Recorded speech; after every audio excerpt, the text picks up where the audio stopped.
All right, let's jump straight into this explainer. Today, we're going to completely flip the script on how we think about life skills. I want us to move far, far away from the idea of some mundane checklist of weekend chores. Instead, we need to look at this as a profound psychological toolkit, one that virtually guarantees a person's independence. So welcome. Today, we are unpacking the actual science of how we learn to live. Before we get into the weeds, here's our quick roadmap. We'll be hitting 4 key areas: more than just chores, the life skills spectrum, empowering through education, and finally, the science of learning. Starting right off with Section 1, more than just chores, where we define this ultimate toolkit for life. You know, when you hear the phrase life skills, your brain probably jumps straight to what? Doing the laundry, maybe washing dishes, but we need to widen that lens immediately.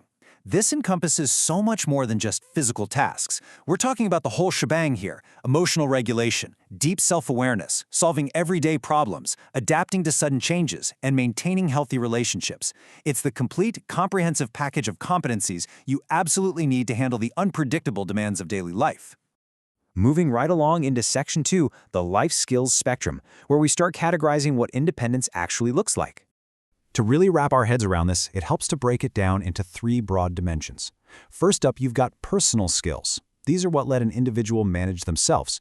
Think goal setting, stress management, that kind of thing. Next, we have social skills, which empower us to interact effectively with others, like using empathy and conflict resolution. And finally, sitting right alongside those internal and interpersonal skills are the highly practical activities of daily living, often called ADLs. Now, there is a massive, and I mean literally a massive leap between basic and complex daily activities. Basic activities represent fundamental self-care, things like eating, bathing, getting dressed, and grooming. But complex activities? Those are what elevate a person to true independent community living.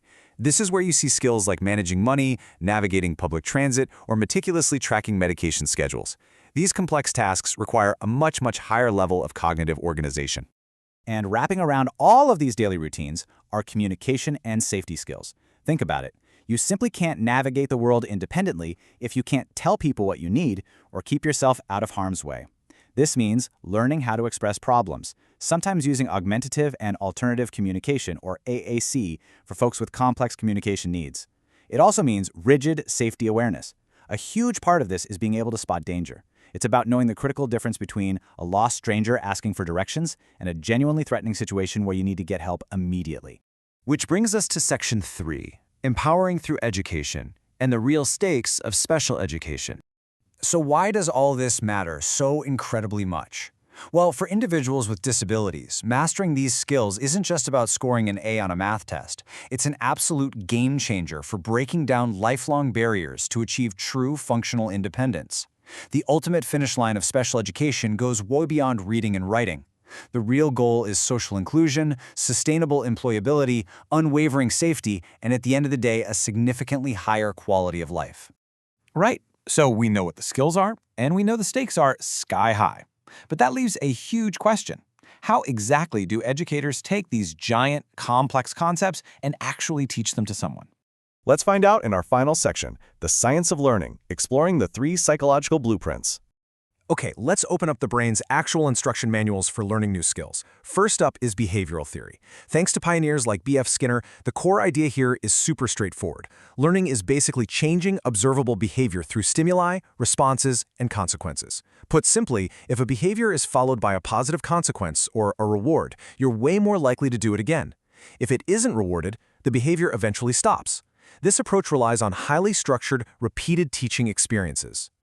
A perfect real-world example of this in special education is a technique called task analysis. It's absolutely crucial, especially for learners with intellectual disabilities. You don't just walk up and say, "Hey, go brush your teeth." You literally break the action down into a systematic, bite-sized sequence.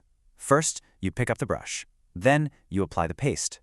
Educators use prompts to help the learner and positive reinforcement to encourage them to keep doing it. By chaining all these tiny steps together, the learner eventually masters the whole routine totally on their own.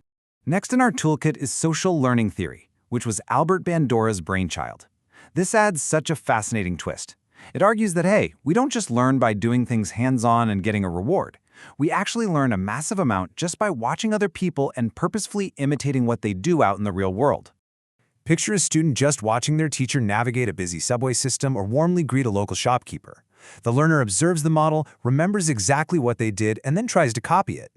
With the right prompts and reinforcement, the learner builds what Bandura called self-efficacy. That's that deep internal, I can actually do this feeling, which is so vital. By observing, modeling, and practicing, the skill becomes second nature. And our third blueprint is cognitive learning theory. Now, this shifts gears entirely away from just observable physical actions and dives right into our internal mental processes. We're talking attention, working memory, reasoning, and split-second decision-making. This theory says that just being able to physically do the task isn't enough. You have to understand what to do, exactly why you're doing it, what's supposed to happen next, and crucially, how to pivot if something goes unexpectedly wrong. When you put the behavioral and cognitive approaches side by side, the contrast is pretty wild. Behavioral learning is all about that external reinforcement, doing it over and over in a structured way. But cognitive learning, that's all about internal mental organization and problem solving.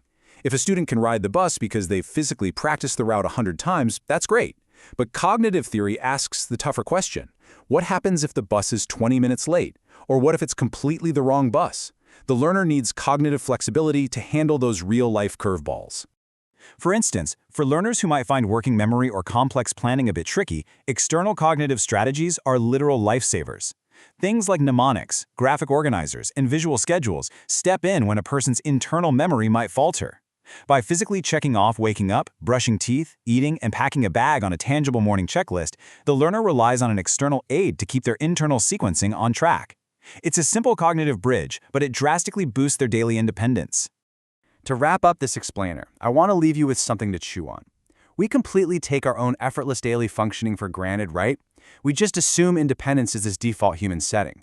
But now that you know self-determination is actually built systematically through detailed task analysis, social modeling, and rigid cognitive framing, how much of your own daily routine is just running on these exact same learned behaviors? The science of independence is quietly operating in the background of all our lives literally every single day.